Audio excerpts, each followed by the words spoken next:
Muy bien, bienvenidos nuevamente. El tema que ahora vamos a ver es acerca de la enfermedad de Parkinson.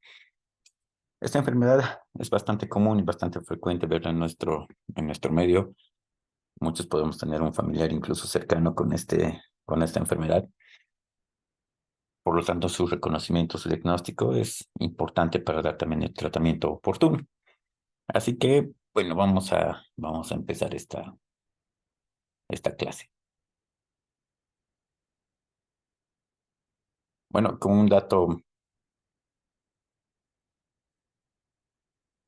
dato histórico o llamativo es que hay varios famosos que tienen al momento la enfermedad de Parkinson. Por ejemplo, el actor Michael Fox, por ejemplo, ¿no? Algunos tal vez lo van a recordar por las películas que hizo. Igual, actualmente lleva casi 15 años con el diagnóstico de enfermedad de Parkinson, y esto tampoco ha evitado que continúe con su carrera artística. Tenemos otros personajes también que dentro de la historia han tenido enfermedad de Parkinson y que aún así han seguido desarrollando sus actividades o han llegado, por ejemplo, a conseguir otro tipo de logros, ¿no? Juan Pablo II, Adolf Hitler y otros más próximos. Por ejemplo, tenemos a Ozzy Osbourne, Muhammad Ali, Robbie Williams. ¿Ya? Entonces son famosos. Y hay varios más que, si bien no son muy conocidos en nuestro entorno, pero que también son famosos en diferentes ramas, ¿no? Financieras, lingüísticas e incluso ramas médicas que tienen enfermedad de Parkinson y que, bueno, esto no evita que continúen con sus actividades. Bueno, como antecedentes históricos, vamos a empezar diciendo que la enfermedad de Parkinson, si bien ha sido descrita por primera vez en 1817 por James Parkinson, ya gracias a él también lleva su nombre, inicialmente ha escrito un ensayo sobre este tipo de enfermedad como la parálisis agitante. Ya en este primer ensayo, él ya reconocía algunos signos motores y los empezaba a diferenciar ya de otro tipo de enfermedades, pero aún no se conocía la fisiopatología y mucho menos el tratamiento.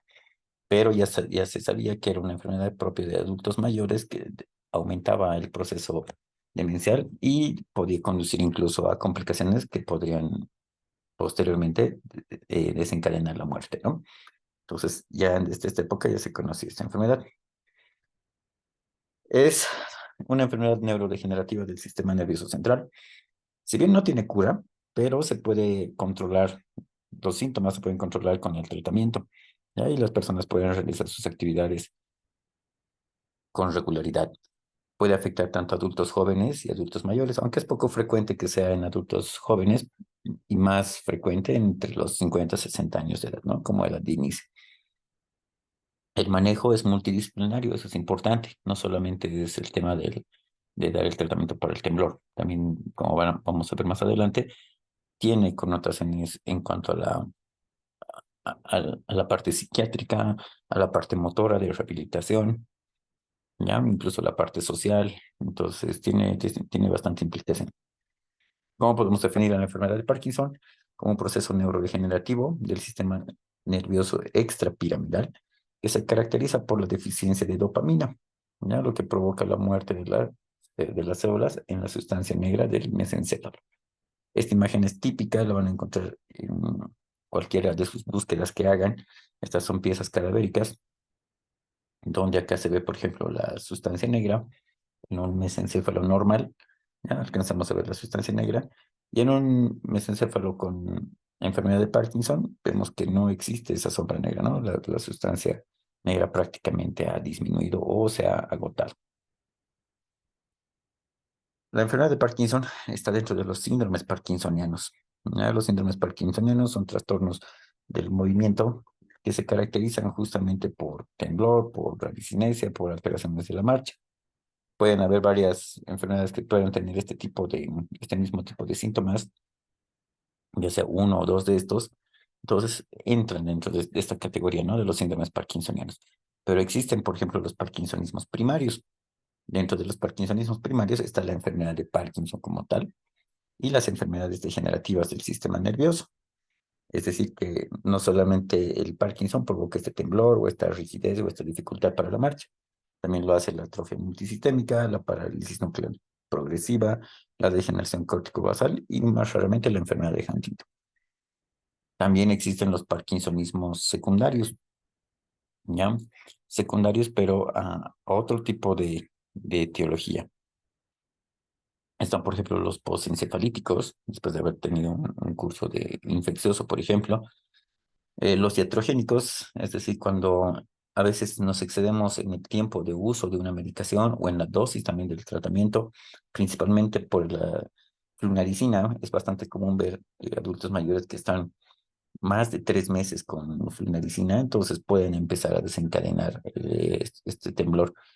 Y no podemos no darnos cuenta, ¿no? Podemos seguir y seguirle dando su flunaricina y pensar que estamos con un Parkinson primario y aparte de eso darle su tratamiento para la enfermedad de Parkinson, ¿no? Entonces lo vamos complicando más. Es importante tener en cuenta estos medicamentos. La metoclopramida, el sulpiribe, ¿ya? Los tóxicos, por ejemplo, las personas que están expuestas al manganeso, al monóxido de carbono, al metanol, ya en algunos soldadores, por ejemplo, la exposición al manganeso es bastante intensa, entonces siempre se recomienda el uso de máscaras, ¿no? De aislamiento para este tipo de trabajos. Los infartos lacunares, como vemos aquí en esta imagen, infartos lacunares justamente en los núcleos de la base, que pueden provocar o desencadenar estos parkinsonismos. Los de causa metabólica, por ejemplo, el hipoparatiroidismo, que igual tiene síntomas muy similares a los temblores que se ven en la enfermedad de Parkinson. ¿Ya? Bueno, la enfermedad de Parkinson viene a ser la más común, la enfermedad más común dentro de los desórdenes del movimiento. Es la segunda enfermedad neurodegenerativa después de la enfermedad de Alzheimer. Afecta al 1 al 2% de la población en general después de los 65 años. Es raro encontrar una persona menor de 65 años con enfermedad de Parkinson, pero puede haber el Parkinson juvenil, por ejemplo, o un debut mucho más tardío, por ejemplo, entre los 70 80 años. Em, es más difícil encontrar un debut de esa edad, pero no es raro. En cuanto a la prevalencia de la enfermedad de Parkinson, aquí vemos, por ejemplo, en esta tabla, en la vertical podemos ver la prevalencia por cada 100.000 habitantes y en la horizontal vemos la edad en años, ¿ya? Vemos cómo a partir de los 60 años ya aumenta la prevalencia, ¿no? Llegando a su pico entre los 70 hasta los 80 años. A partir de ahí va disminuyendo, ¿no? Entre personas de mayor edad la prevalencia también va disminuyendo, ¿ya? ¿Cuáles son los factores para desencadenar o para pensar que una persona podría llegar a tener enfermedad de Parkinson en el futuro? La edad. La edad es uno de los principales factores, es decir, en el sentido de que un adulto mayor de 65 años tiene riesgo de tener enfermedad de Parkinson. El aumento de la esperanza de vida, por ejemplo, como les había dicho, ¿no? Personas que puedan vivir más de 80 años, igual en algún momento tienen riesgo de desencadenar o desarrollar enfermedad de Parkinson. Los factores hereditarios. Si tenemos un familiar de primer grado que haya tenido enfermedad de Parkinson, es muy probable que también su siguiente generación lo tenga. El sexo es más frecuente en varones que en mujeres. No se conoce la causa hasta ahora, tal vez un papel protector de los estrógenos, pero no está definida ese papel, ¿no? Pero es más común en varones. Y la exposición a toxinas, como les había mencionado, ¿no? Anteriormente. Toxinas y algunas enfermedades propias también de la edad. Bueno, para hablar un poco de la fisiopatología, tenemos que entender la localización de la sustancia negra y su función y su relación con los núcleos de la base o los ganglios de la base. En esta imagen tenemos un corte coronal de cerebro. Es un esquema, ¿ya? En la parte media tenemos un cúmulo de sustancia gris que viene a ser el, el tálamo, ¿ya? Acá al medio está el tálamo. Por encima y al lado de los núcleos ventriculares está el núcleo caudado. Acá tenemos el núcleo estriado, ¿ya? En esta imagen todo este azul y celeste es el núcleo lenticular o núcleo estriado que se divide en dos. La parte interna que viene a ser el globo pálido y la parte externa acá en celeste, el putamen, ¿ya? Esta flecha está incorrecta. El nombre es el putamen corresponde a este en celeste, ¿ya? Y esto en amarillo que se ve acá es el tálamo. En la parte más baja tenemos el hipotálamo, donde se encuentra todos los núcleos subtalámicos, ¿ya? Estos núcleos subtalámicos son bastante numerosos, pero los que más nos interesan son la sustancia negra, ¿ya? Y el núcleo subtalámico de Luis. Aparte de esto, también tenemos en el mesencéfalo la sustancia negra que se divide, ¿no? En la pars compacta y la pars reticularis, ¿ya? Entonces, esos son los núcleos de la base. ¿Cómo funcionan estos? Tenemos neurotransmisores excitadores y tenemos neurotransmisores inhibidores, ¿no? Los excitadores son aquellos que van a desencadenar una función y los inhibidores son los que van a bloquear o como su nombre lo dice, ¿no? Inhibir la función de otros. Sabemos que la corteza cerebral, dentro de los neurotransmisores que va a liberar, va a estar la acetilcolina, que es un neurotransmisor excitatorio. Esta acetilcolina se libera y se dirige hacia los núcleos de la base, es decir, al núcleo caudado y al núcleo lenticular, ¿ya? En especial al putamen, como lo hemos mencionado, ¿no? La parte externa, aquí está, el putamen. El núcleo caudado y el núcleo caudado y el putamen, estos dos, al recibir esta señal de que está aumentando la acetilcolina, empiezan a liberar un neurotransmisor inhibidor, que es el GABA, ¿no? El GABA va a llegar desde estos dos centros hacia la sustancia negra que están en los núcleos subtalámicos, ¿ya? Y en el mesencéfalo, que va a ser la sustancia negra, va a detectar esta cantidad de GABA y va a liberar dopamina, que es un neurotransmisor inhibidor, ¿ya? Entonces, ¿qué va a hacer con esta dopamina? La sustancia negra la va a enviar nuevamente al núcleo caudado y al putamen para contrarrestar y equilibrar los efectos de la acetilcolina. Es decir, que la acetilcolina, si bien va a ejercer su efecto sobre los movimientos, también tiene que estar regulada esta acción por otro neurotransmisor que viene a ser la dopamina. ¿Ya?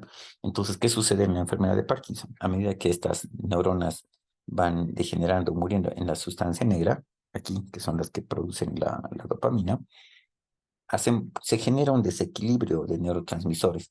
Reduce la dopamina y aumenta la acetilcolina. ¿Y qué hace la acetilcolina? Desencadenar movimientos y contracción muscular.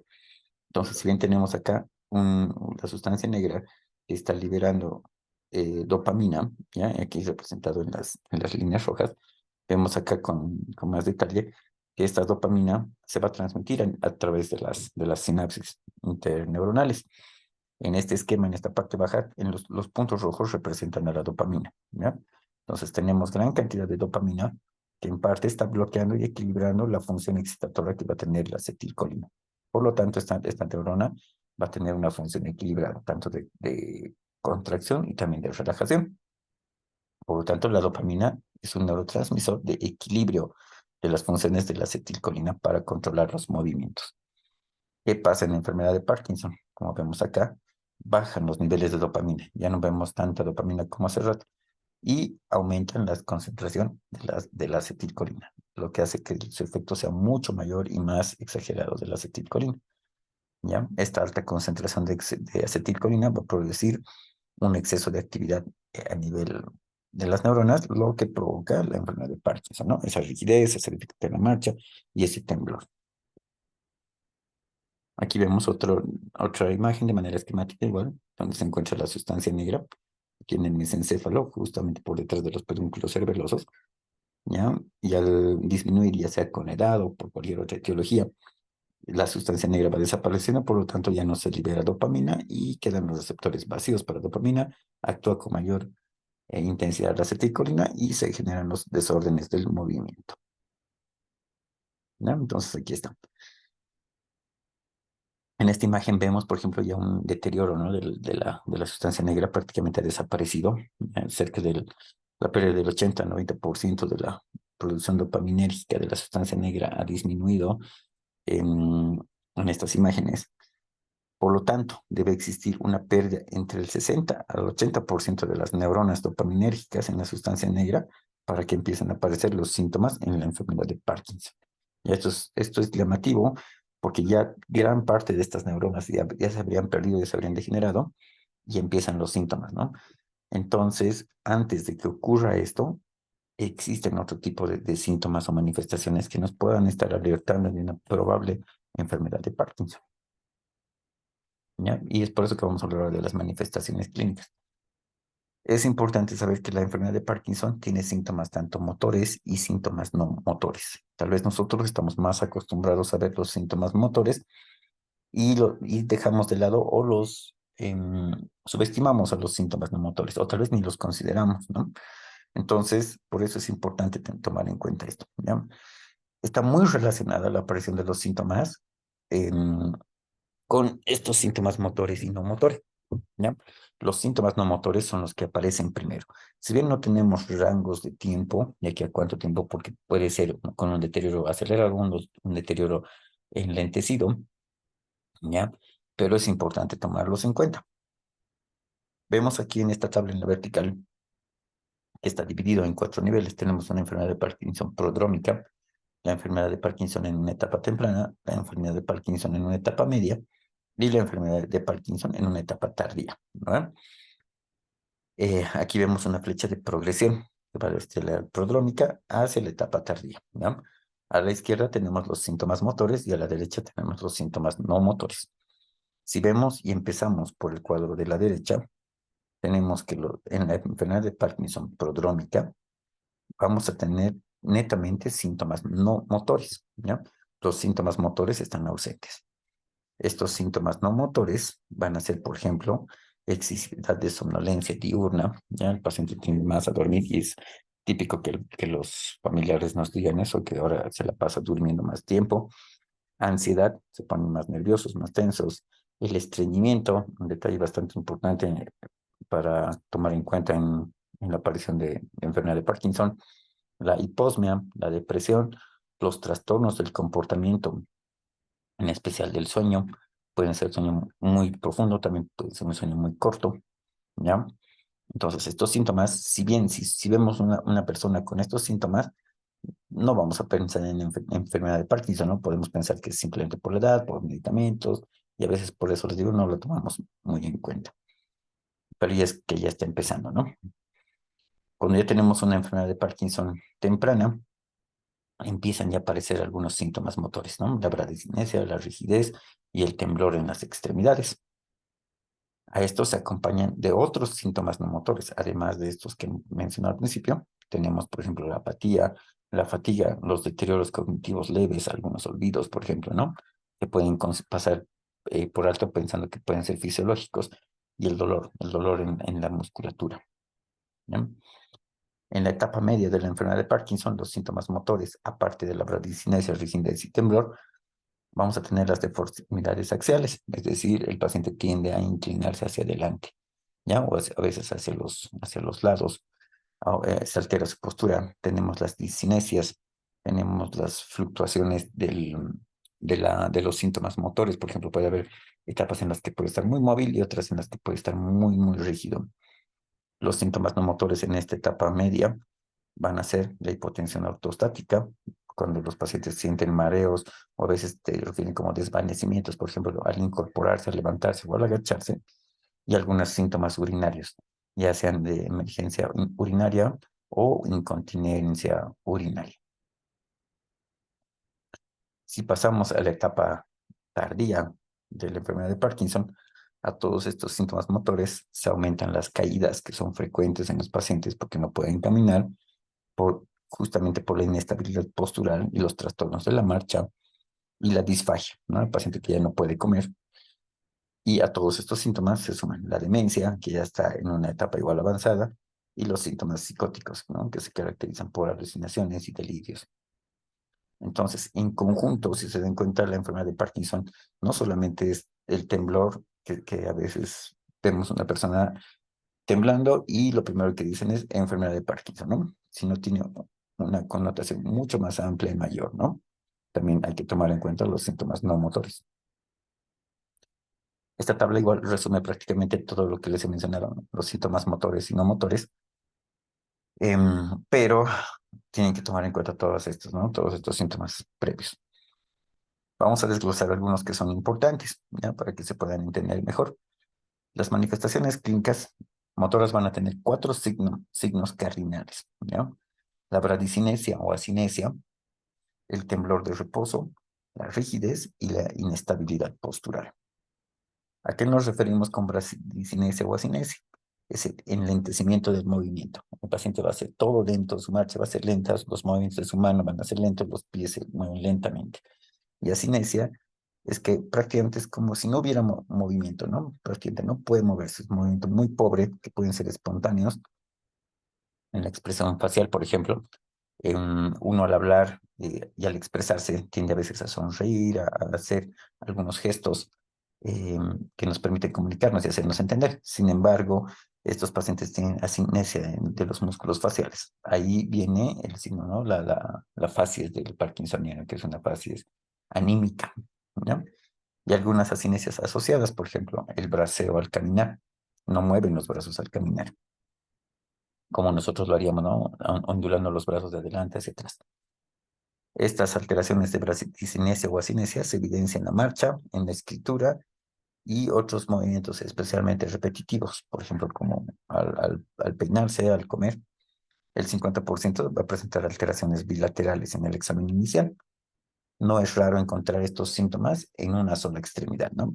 Que haya empezado en el miembro superior derecho o izquierdo. No es raro encontrar.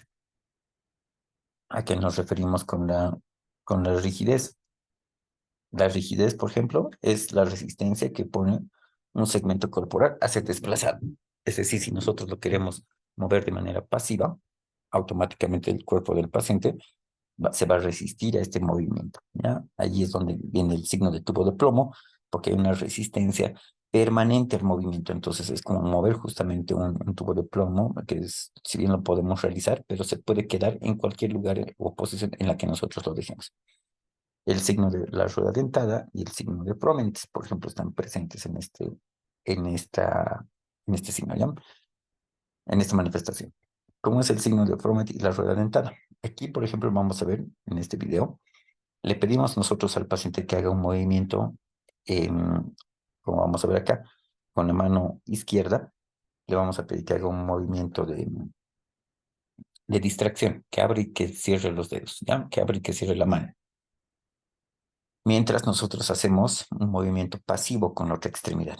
Al hacer el movimiento pasivo con la otra extremidad, ahí es donde vamos a ver el signo de la rueda dental, ¿ya? Entonces vamos a ver en este video.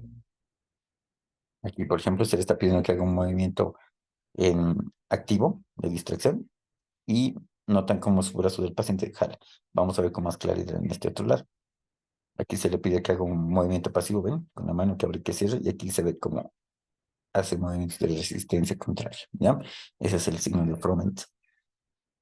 Generalmente puede ser unilateral al principio, el 97% de los casos. Ya lo vamos a encontrar en el primer examen porque suele ser incluso motivo de consulta. El temblor en reposo. El temblor en reposo es un temblor fino, simétrico. Es un temblor que puede estar en una extremidad o en las dos, ¿ya? Puede ser simétrico o asimétrico. Es de alta frecuencia, tiene una frecuencia de 4 a 6 Hz por segundo. Son rítmicos, pero de baja amplitud.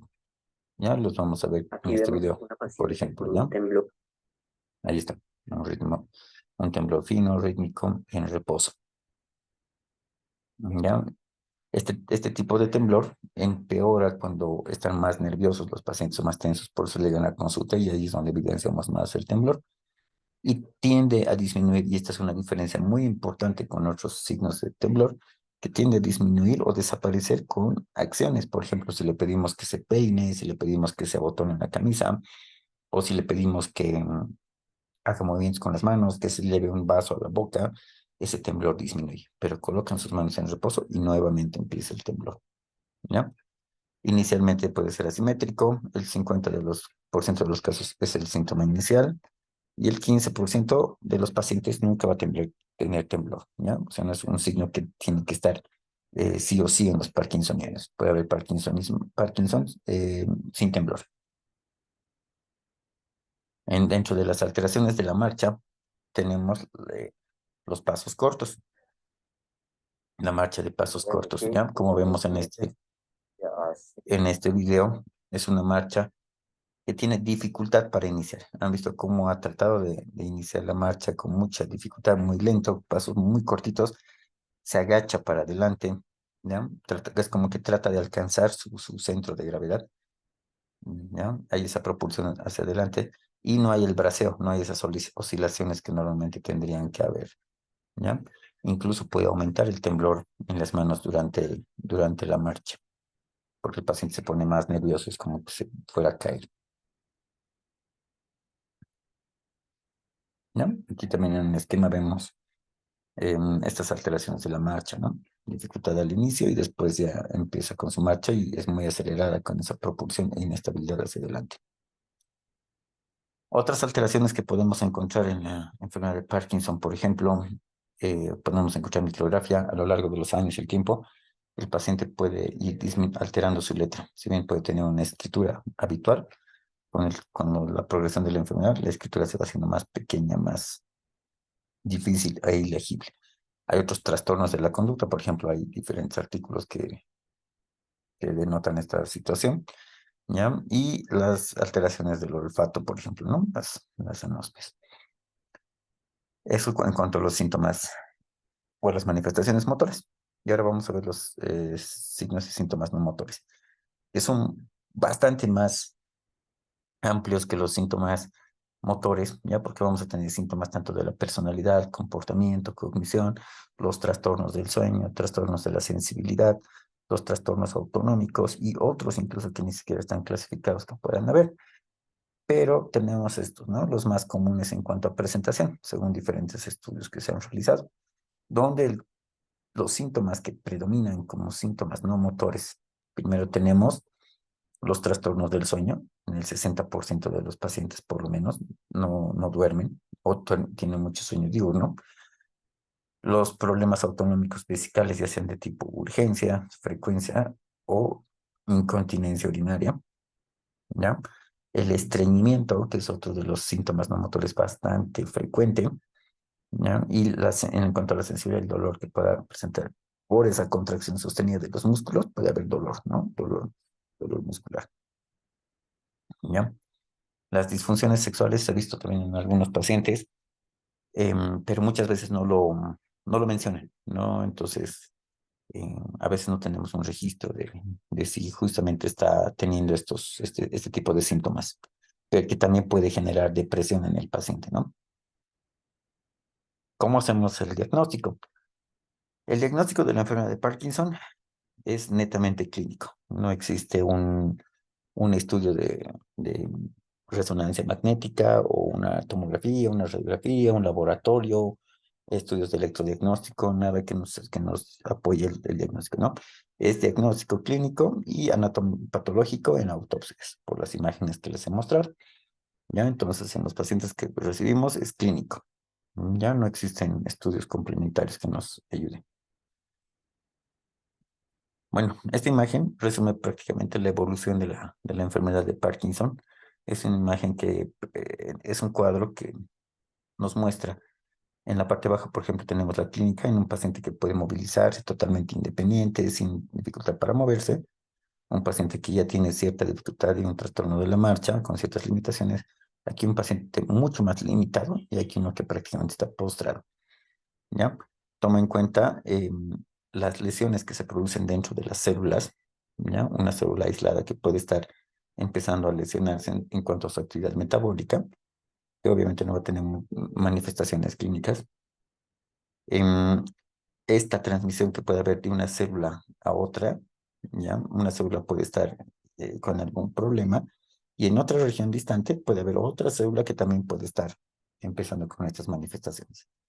Las alteraciones dentro de la célula van empeorando, se va dañando el metabolismo y el estrés oxidativo principalmente, por eso tenemos aquí representadas las mitocondrias, y el mismo proceso ocurre en una célula distante que puede estar en otro segmento del sistema nervioso. Las células con el tiempo se van dañando en las diferentes zonas del sistema nervioso que están afectadas, como vemos acá, ya se van pintando de un rojo más intenso los diferentes lugares y ya van afectando la calidad de vida del paciente. Y en etapas ya más avanzadas, prácticamente las células están destruidas en muchos niveles, en muchas regiones, y el paciente queda postrado. Existen escalas para valorar la severidad de la enfermedad de Parkinson, ¿ya? Tenemos la escala de Hoehn-Yahr, que nos habla de la severidad. donde lo valora de 1 a 5, ¿ya? Tenemos una etapa 1, donde puede haber síntomas solamente de un lado del cuerpo. La etapa 2, donde los síntomas pueden estar a ambos lados del cuerpo, sin deterioro o alteración del equilibrio. Una fase 3, en la que ya tenemos una afectación del equilibrio. La enfermedad se considera de leve a moderada. Todavía es independiente físicamente, puede moverse, puede caminar. En la etapa 4 ya hay una incapacidad grave, pero aún es capaz de hacer algunas actividades eh, sin ayuda. Y la etapa 5, ¿no? Que ya está postrado en silla de ruedas o en cama y requiere ayuda. Es bastante dependiente. Este es un cuadro que prácticamente resume todo lo que les he hablado acerca de las manifestaciones clínicas y la progresión de la enfermedad. Tenemos aquí una línea horizontal en años, ¿ya?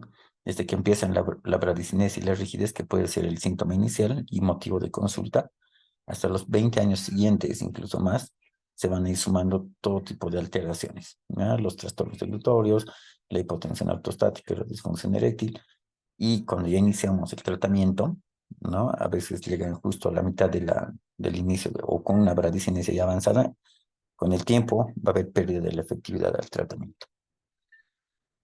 Entonces, hablando del tratamiento, tenemos medicamentos para el Parkinson que van a ser agonistas de la dopamina, es decir, que van a mejorar el efecto de la dopamina que queda en el cuerpo.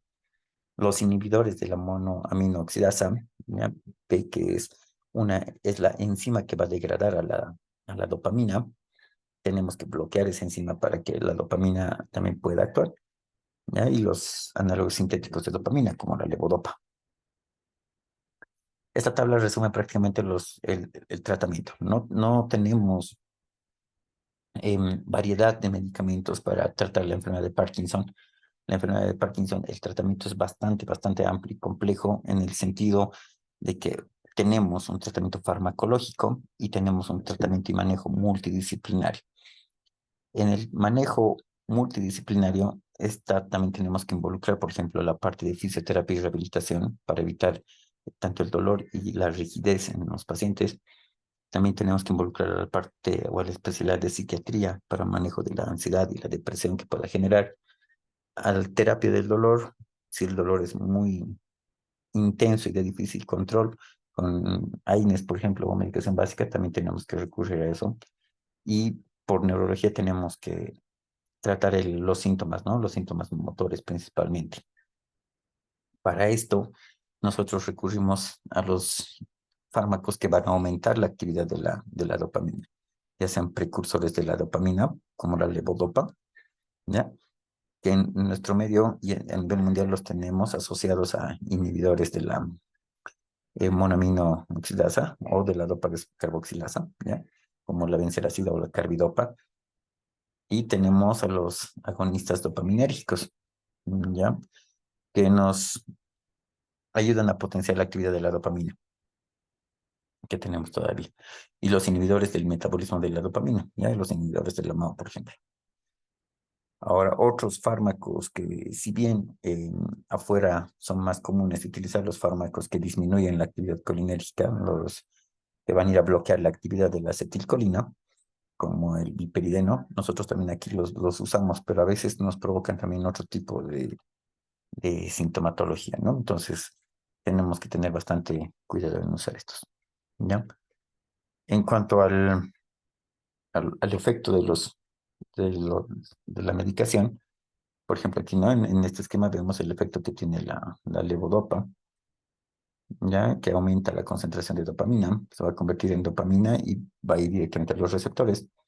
Los agonistas dopaminérgicos van a aumentar y van a liberar receptores que estén ocupados para la dopamina, ¿ya?